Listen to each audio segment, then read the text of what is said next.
Are you ready for this sickness? Let's get into it.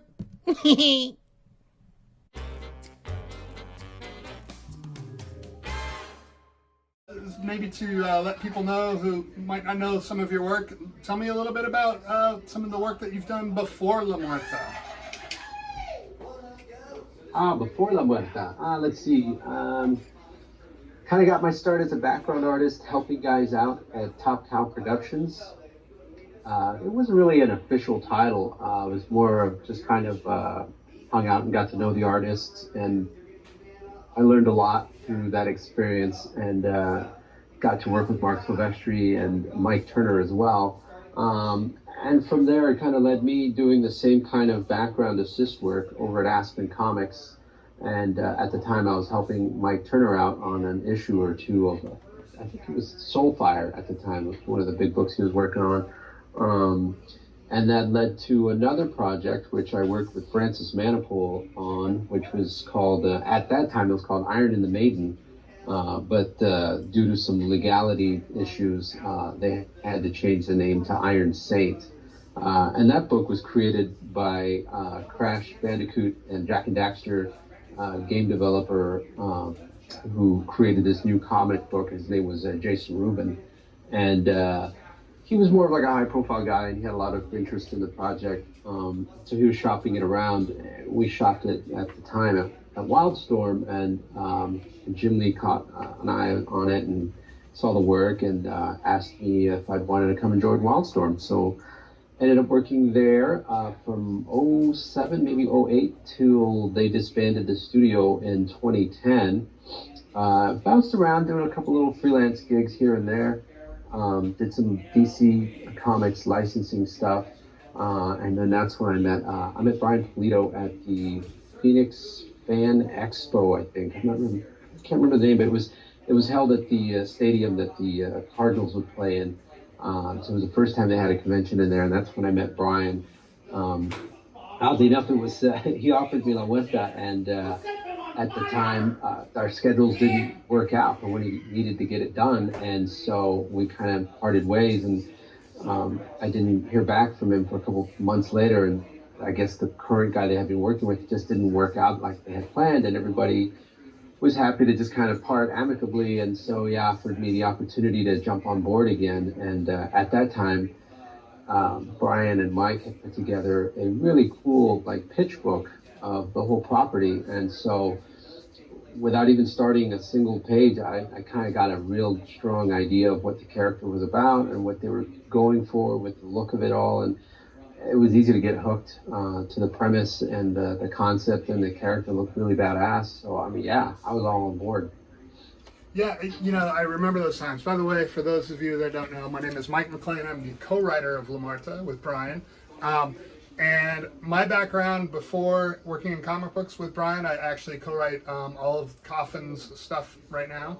And my background was more in screenwriting. And I will tell you, just as a little background information, we had written La Muerta as a screenplay first, and it felt like a race against time. Once we decided to make a comic book out of it, it felt like a race against time because we knew it was something that was kind of prevalent in the culture.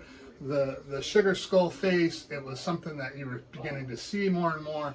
So we were really racing to find the right artist, but Brian just kept holding off because he was looking for the right person. You won't believe how many people he looked through, but luckily we found Joel, who was definitely the right person for La Muerta. Anybody that reads it knows it's hard to even think of the comic book without Joel's work on that. So,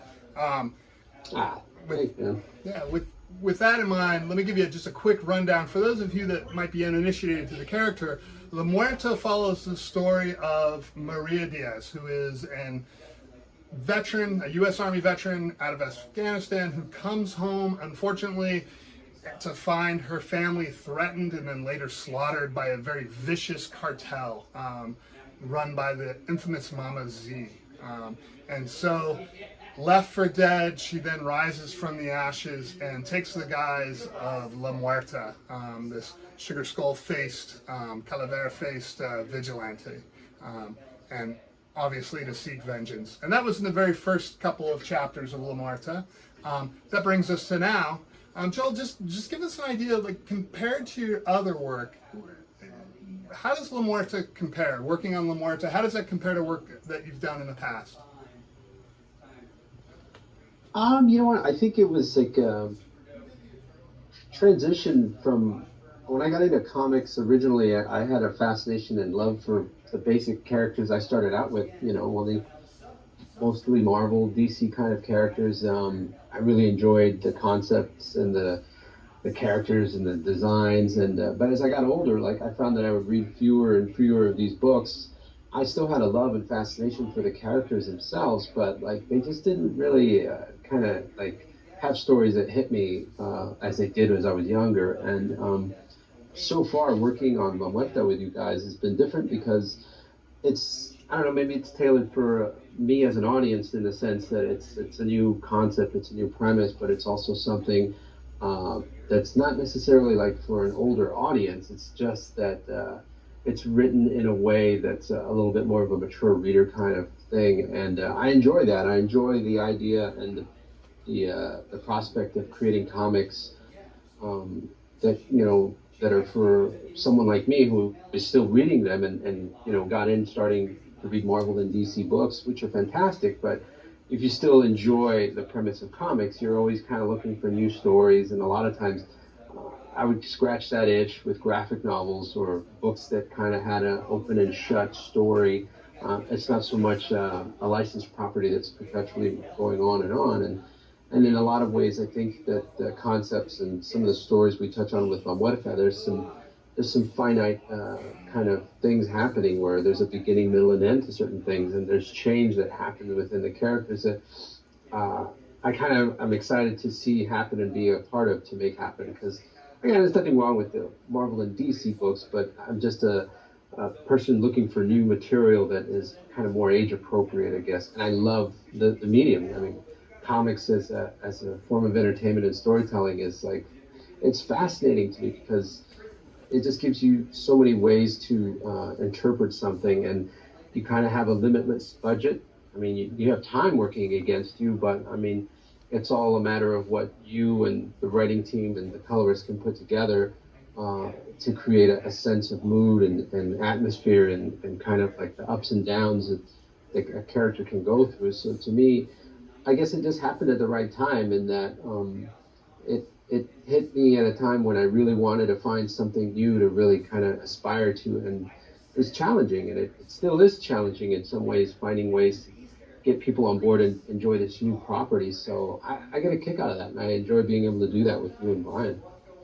Yeah, it's really exciting also to work on a character and of a culture that's so underrepresented in the comic book world and in media in general. She's very unique in that way. So it's exciting to work on something that's just, it feels different. It feels different than you might be used to when you pick up your regular comic book. And it's I have a question for you. Sure.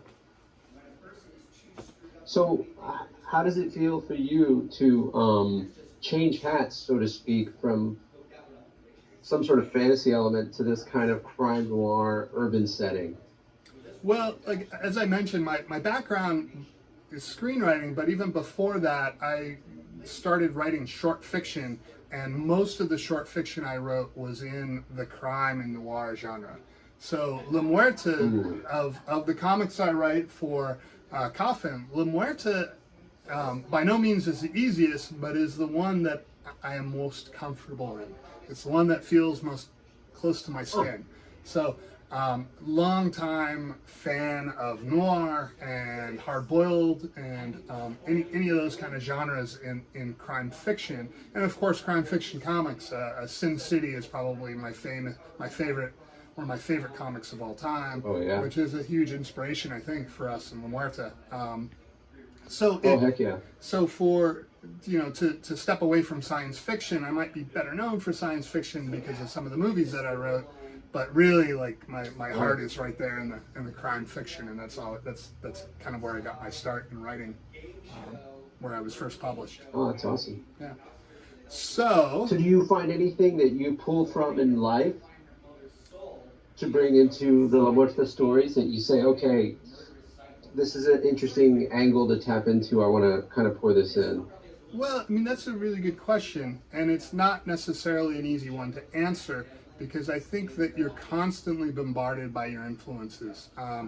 I have lived my entire life here in Arizona, a border state, so the characters don't feel too alien to me. You know what I mean?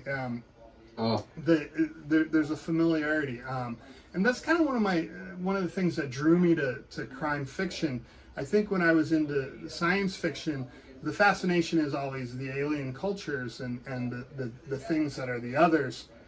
But with crime fiction, there are people living in this kind of underworld that's right next to us. It's alive and there. Yeah. You've gone to a restaurant and you, whether you knew it or not, or a bar, you were sitting next to one of these guys. And that fascinates me, that there's this whole underworld society that we are right next to. And I find that, much more interesting than like learning about some alien culture, because it's there in real life. So to answer your question, yeah, I think we all draw from our experiences. I can't think of one in particular that drew me to crime fiction necessarily, but yeah, I mean, just growing up in Tempe, Arizona, going to Catholic school, you can't get away from the Mexican American influences here in Arizona. So, yeah. So just without further ado, let me look really quick. Let's go into what's kind of coming up with Chapter 6. Now, Chapter 6 of La Muerta is now titled Retaliation, and the Kickstarter will be kicking off in May. We haven't settled on a particular date in May yet, but sometime in May, maybe the 13th, maybe the 20th. And just give a general idea of what Chapter 6 is going to be about. I have Forbidden Witchcraft has brought Mama Z back from the depths of hell.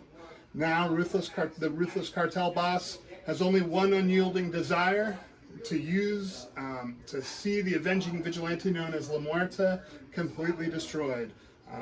Hunted by bloodthirsty psychos and corrupt cops, La Muerta must wage a savage war for survival, all leading to one of the most brutally violent, bullet-ridden climaxes ever. Do you think that's a fair description, especially of the climax, Joel? Oh, geez, that's putting it mildly. Yeah. So when you were, well, let me ask a general question about drawing La Muerta overall. How has your approach to La Muerta changed from the beginning to now, going into, we've finished Chapter 6. How has your approach to drawing the character and the backgrounds and everything, how has that changed over the time? It's funny. It's actually it's gained more like volume and more momentum as we move forward. So I mean, geez, even from Chapter 1, like I didn't really know you were Brian all that well, and it was like a fun gig to work on at the time, and I was still learning my way through the character. There were times where I go back and forth with Brian regarding the look of certain things, or this doesn't look right, or this feels a little rough, and so we kind of worked things out. And when I was asked back for Chapter 2, I was excited, and I started to kind of get more involved with some of the characters. I was drawing enough of certain characters in a way where I was like, hey, I'm really getting a hang of what this character's personality is about, or their look has a more consistent kind of style to it. And also I started understanding the scripts a little bit more clearly. Not that they weren't clear, but I got a better sense of what you and Brian were going for, what you were about. And so it made me more able to understand, like, okay, they want like a really big shot here with a really kick-ass sequence on this side, and then so I started to see and pick my moments where I thought, like, I can really go off here, and then there's other areas where I would kind of build up the momentum to that sequence or that big splash image.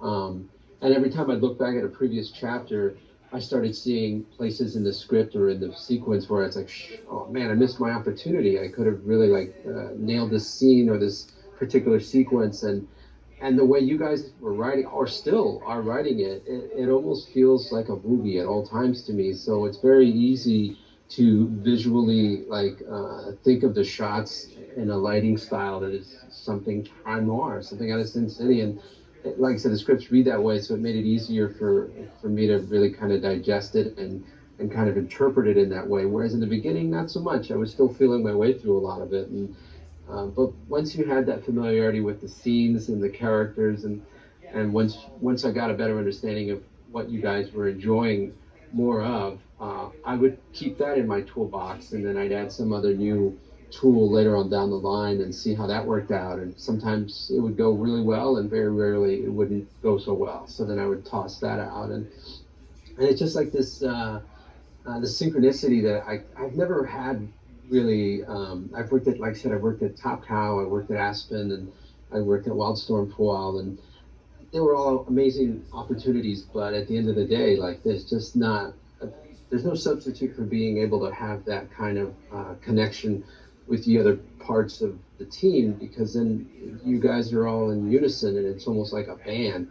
And that's the most rewarding aspect about the process to me, is that like sink or swim, hell or high water, it's the 4 or 5 of us, whoever are on the team, it's all of us putting together this concept, this comic, and this form of entertainment. And as people enjoy it and respond to it, it gives you a sense of like, oh, that's really cool. We accomplished this thing together, but it also shows the strength we have as a unit.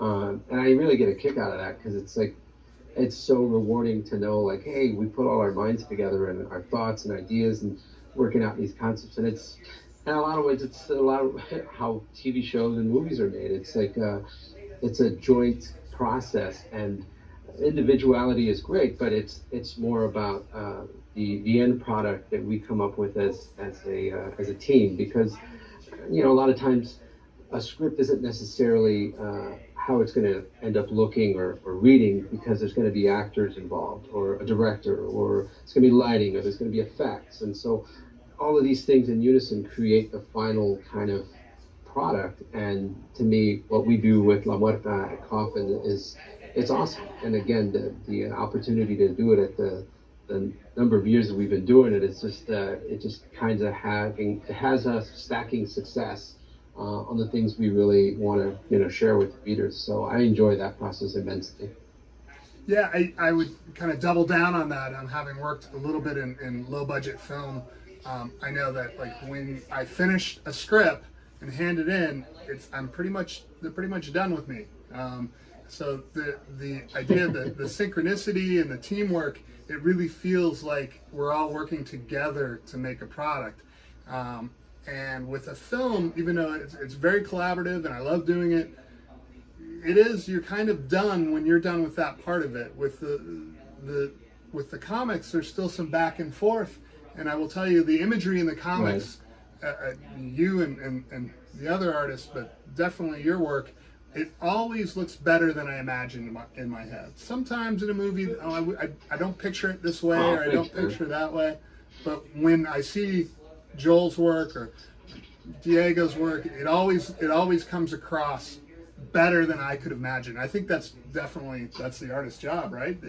I certainly can't.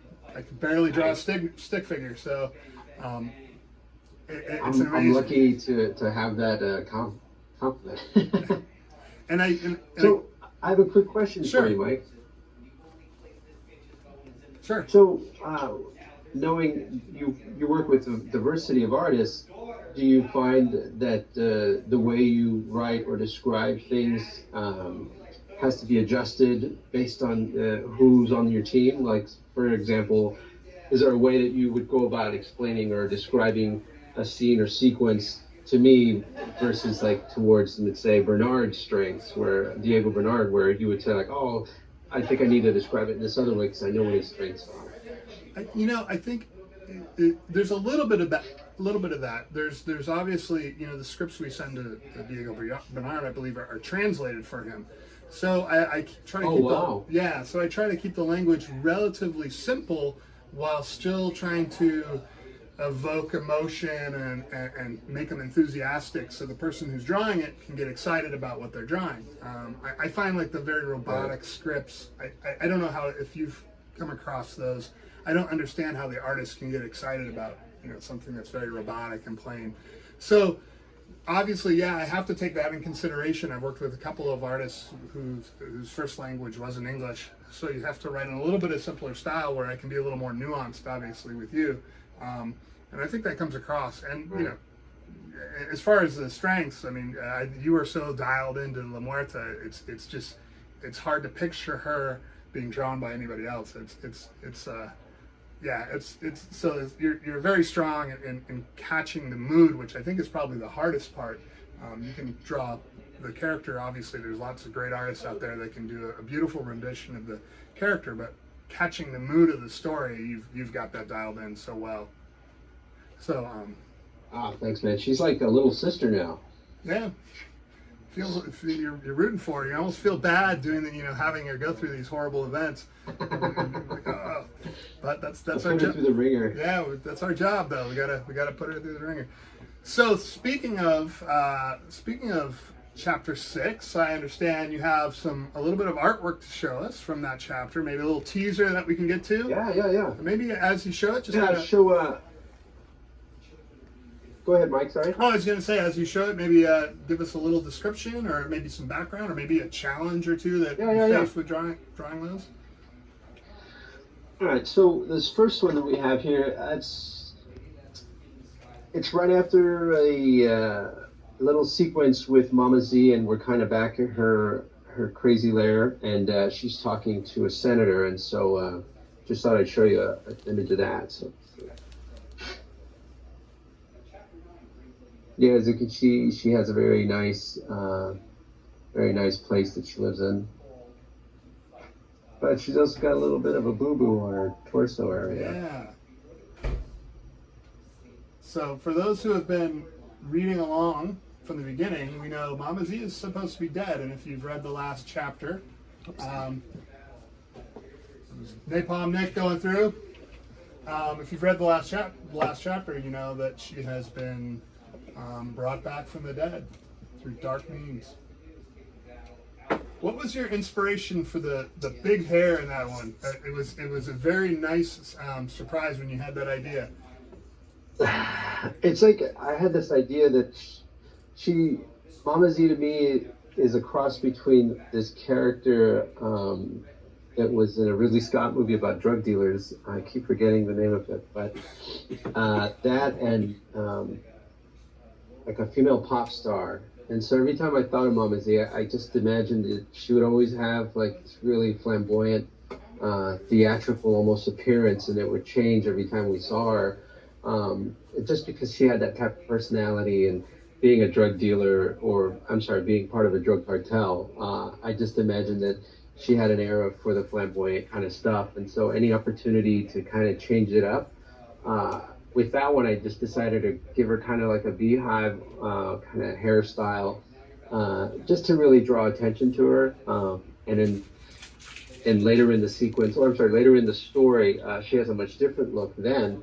And so it's just something, it gives us the opportunity to just play around with her looks a lot more, because just like in life, people don't always wear the same thing. I mean, you could be goth and have like 3 different types of black shirts, but you're not always going to wear the same thing all the time. And so with the world of La Muerta and the main characters, even La Muerta herself, it's like I try to vary up the looks but keep a theme within it, so that gives us a lot more to play around with. And maybe if something doesn't work out as well, we don't see her again in it, but it's nice. The variety and the look is something that we get to play with in comics, because again, there's no budget, and as long as thematically it fits with the character, I can't imagine why people wouldn't be interested in seeing them in different looks. It's like Birds of Prey, the recent movie, they had Harley Quinn, and her looks constantly changed, and that's just part of the unique thing that we could take advantage of with this kind of story. And so with Mama Z specifically, I try to go out of my way to give her really a flamboyant theatrical style, Yeah, it definitely works. How about another one? Yeah, let me see. We got one here. This is a little bit later in the action sequence, and you can actually see Mama Z in a different look at one of these panels. But this one, it starts getting pretty heavy duty.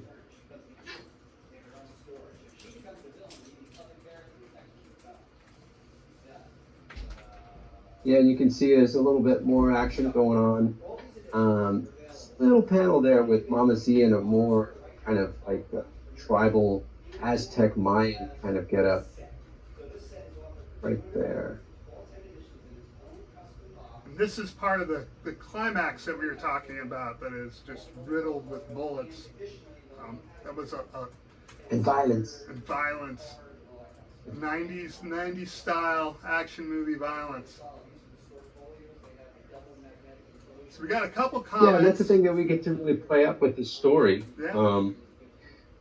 Kind of play up the drama and the violence, like you say, very 90s style, but also kind of B-movie, different.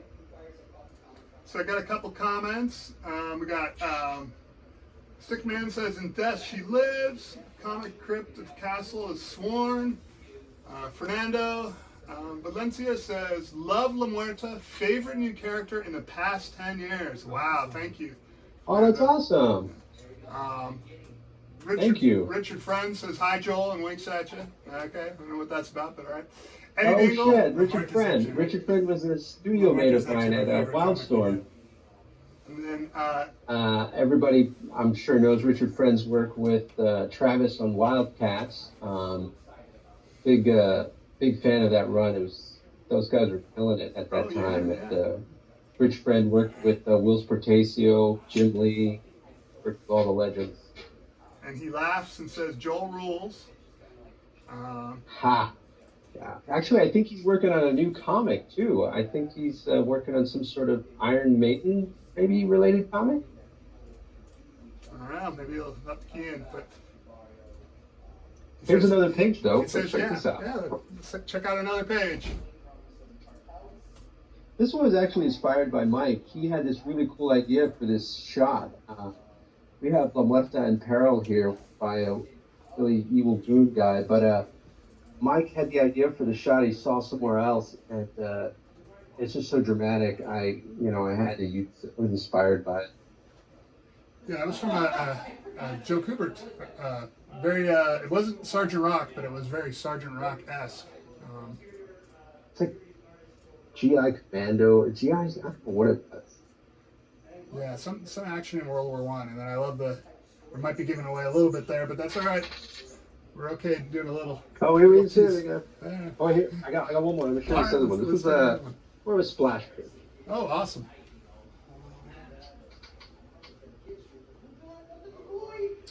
We got La Muerta. Yeah, and you know what? This one I haven't even seen yet. I don't think I've even seen this one. Beautiful. Okay. Either. Well, maybe. No, Yeah, she's coming into the scene. Got a big explosion behind her. She's got a bazooka. Just tossing that away.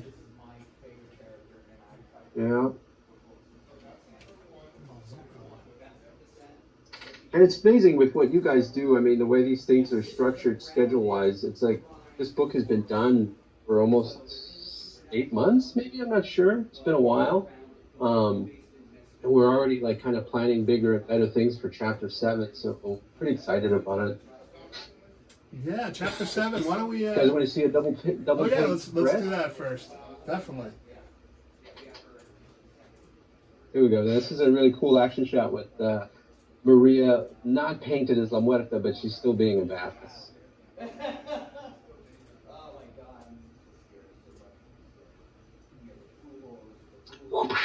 Yeah, I love the flying sidekick there. Yeah, it's funny. I actually probably drew this double page bed 3 times. Really? Yeah, I think the leg was weird at one point. I had to draw it.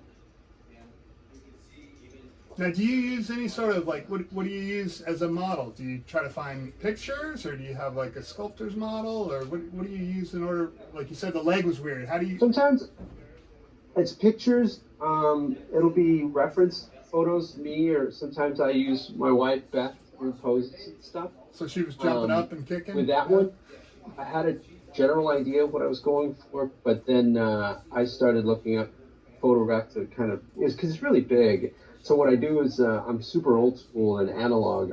I don't draw anything digitally. So I would basically I drew that double page spread on like a 8.5 by 11 piece of typing paper. I figured out the proportions and whatnot, and then I blew that up and traced my own drawing. Just because at that size, it can be unwieldy to try and get the proportions right. And it's like you're starting to draw with your shoulder instead of with your hand and your wrist at that size.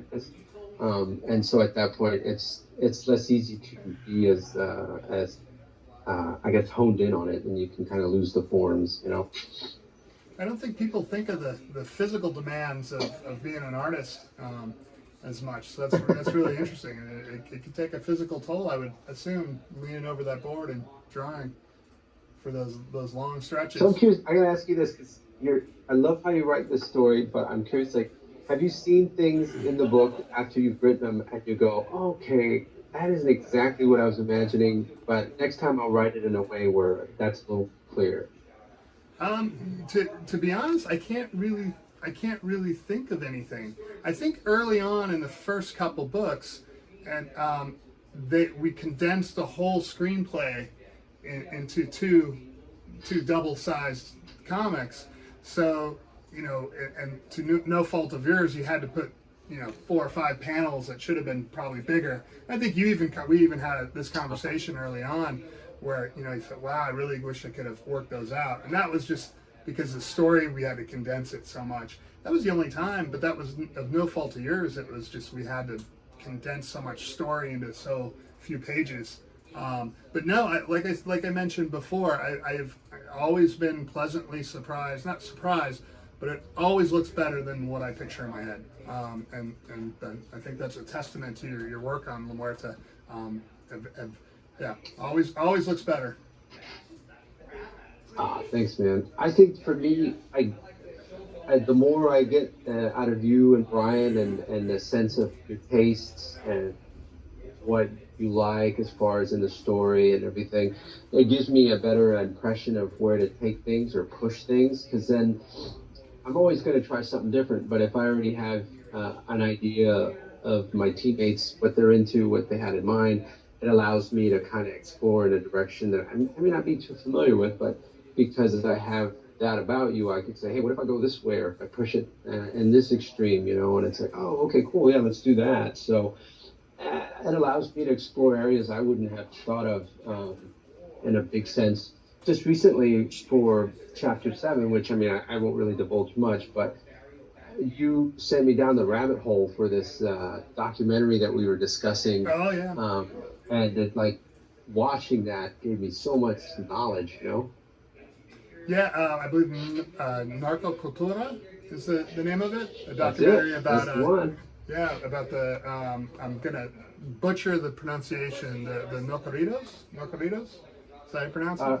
Yeah, Narco Corridos. Yeah. It's a fascinating documentary. I'm not sure where it's streaming, but yeah, if you get a chance, check that one out. It's really, really fascinating. Look into the culture and music of the cartels, of Mexican gang cartels, and the effect those have past the broader influence. I'm a high school teacher, and It was interesting. I was just saying, I'm a high school teacher. I don't talk too much about my students. I try to keep their privacy. But I remember one of them saying like El Chapo was a big inspiration to her, and that really kind of just that's what I said. And just that mentality, I didn't know where that came from. So it's interesting to see other people's viewpoints. And to be surprised by that. I just thought it was neat because you introduced me to this idea that how these drug cartels are using music to create this lore about them. Mm-hmm. And of course, my ass was just thinking, like, how can we infuse that into La Muerta? That's so current and relevant to this culture, and that could fit right into this book. So I wouldn't have ever thought of looking at that kind of angle to take with the concept. Yeah, and the interesting, we were talking a little bit about the underground aspect of crime in culture and how it's next to you. These songs, if you are a gringo like me and you don't speak Spanish, you would never know what they're talking about, because they're very kind of happy and peppy and dancing, and meanwhile they're talking about beheading and killing, and people are dancing to them like they're having a good time. So it's a really interesting aspect of the culture that we're going to hopefully look into for future issues of La Muerta. I love it, man. Well, speaking about future issues, just to let you know, we've kind of gone a new way with La Muerta. The upcoming issues after Chapter 6, Joel is going to take a bigger hand in the actual storytelling, along with myself, of La Muerta. So we are actually pushing stories back and forth, and we'll talk a little bit about Chapter 7. We can't get too deep into it. But Joel, how has that experience been for you? The being involved in the storytelling It's been awesome. I think for me the biggest takeaway is, again, just immersing myself more into the stuff that you and Brian do, and how you guys may develop scripts for the Coffin universe, and I think with everything that seems to be going on with Coffin Comics in general, there's just seems to be like a cohesiveness happening, and it's just an exciting time to be on board with you guys, because I've worked on La Muerta for maybe 5+ years, I think, and so I feel like I've got a pretty decent understanding of the alleyways and side streets to this city that Maria and La Muerta reside in, and it's kind of neat to kind of take the plunge and further it along and kind of help you guys, and specifically you, develop ideas and concepts for this book, but also kind of infuse it with a little bit more of the kind of look that I'm going for, or run things by you so that we can set up really cool sequences and just kind of bring different things to the story. And it's just exciting. I get to learn a lot of really cool stuff from you and Brian, and I just add a little bit more of the Maria to my plate, and it seems like I'll be having a lot more La Muerta in my future. Yeah, and just to give you a little hint, Joel and I have already been shooting a storyline back and forth for Chapter 7, and Joel has really done an outstanding job and his ideas have come through as like he's an old pro at this. I'm a little worried he's going to take my job there, but yeah, he's done a great job at helping us out with the storylines, and I think he's had a lot of fun with the plotting, if I'm not mistaken. Absolutely. Working out how to plot it. So, speaking a little bit about Chapter 7, and Brian has alluded to this in the other comics, La Muerta will be involved with the crossover, and we have the Coffin verse, but there's going to be something that's kind of the Infinity verse. So La Muerta will have involvement in that crossover event. So you can expect for Chapter 7, definitely going to be a La Muerta story, very grounded in her world, but it will intersect with the broader storyline. And not to give too much away, but some of our influences are, what did we say? Attack the Block? Attack the Block, Assault on Precinct 13th. Those are a couple of just to maybe give you a hint at where it's going. But yeah, Three Amigos. Three Amigos, lots of heavy references to Three Amigos. Let me check in. Maybe talk a little bit more about about your involvement in the storytelling process. What's been the biggest challenge in that regard? Whether it's storytelling in terms of writing the actual story, or thinking of the storytelling process as you as an artist. What's a big challenge that faces you? What's the most challenging part about drawing La Muerta?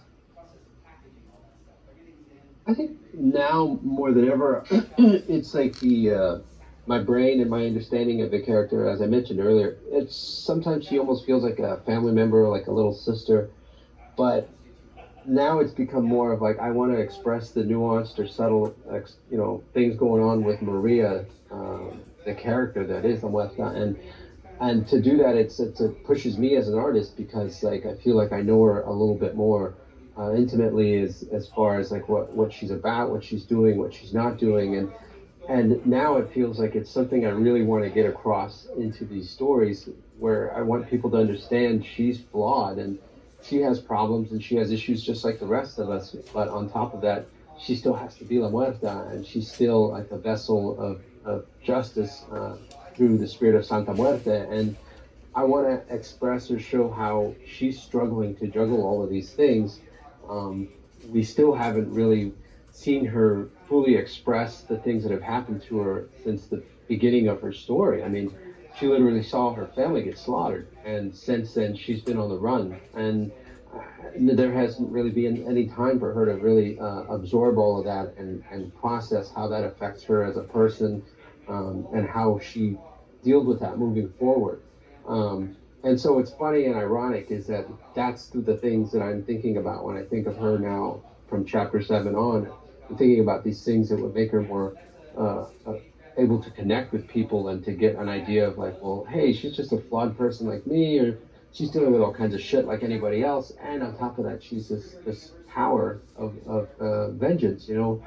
And so I think the irony comes in that I'm not thinking of these crazy action sequences or like these really explosive shots or anything like that. I'm just thinking about what would it be like to be her, or what would it be like to have to be around her and have these feelings all the time. And it's like sometimes maybe she's not the nicest person to be around. Maybe she's a loner. Maybe she doesn't want to get involved. And by doing that, she kind of, maybe she alienates people. Maybe it's something she has to grapple with. And so these are things I'd like to kind of address or play around with, just because like it's like a lot of the older characters that we grew up with, you know, Peter Parker, Bruce Wayne, all these characters that carry something with them through all of the experiences as a hero. And so I enjoy that aspect of the story. And so with La Muerta, I feel like we can really infuse some of that in there, and still add value to what the character's about, and see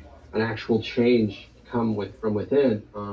And it's only it's only human to have that. I mean, we don't feel the same way we do about a lot of things that we did 5 years ago. And so change is part of our humanity, and how we deal with it is also an important part of that. And so I think there's so many great opportunities with this character for us to kind of explore that, and then do all that other crazy, insane shit like explosions and battles. That those things come easy, and for me anyway, because it's just a visual aspect of it. But to really truly get this character to emote, or give the reader something to latch on to while we take these roller coaster rides of adventure and excitement, is really the goal for me. And to do that in synchronicity with you and Brian, that would be the ultimate. I'm really excited about all the possibilities that we have doing that.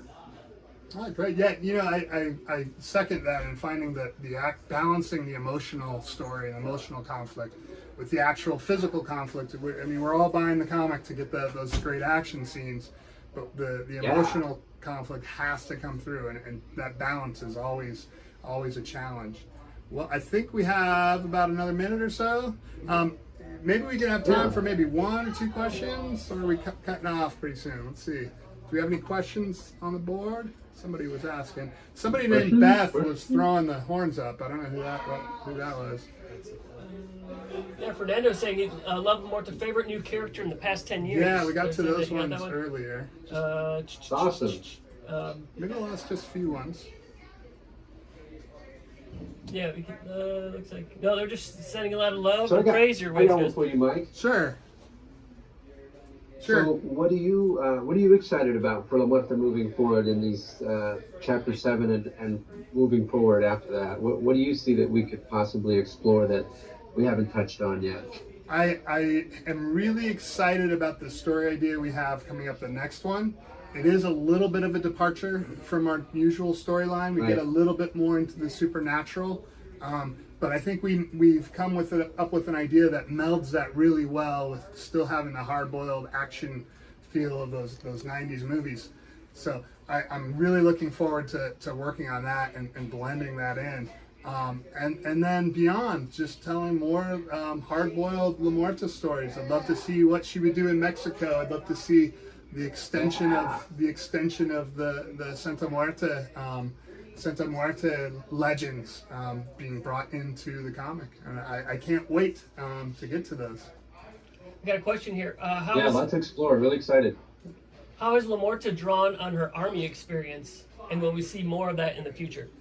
The answer to that question is definite yes. I think, especially early on in the comic, we saw a little bit more of that establishing the character. What we haven't necessarily revealed is that she was part of the Special Forces unit. If you've done any research on the war in Afghanistan, they actually took women from regular units and they attached them to Special Forces units because Afghani women would not speak to male soldiers. So you had these women from other units being brought in and actually deployed in the field with Special Forces units. And that's what happened with La Muerta. We will definitely see in the future, not how we've kind of alluded to something in the very first couple of La Muertas, a very traumatic experience that she deals with. And we're going to see a little bit more of that experience and the causes of her trauma. Yeah, can't wait. All right. So I think with that, we're gonna say thank you very much for tuning in.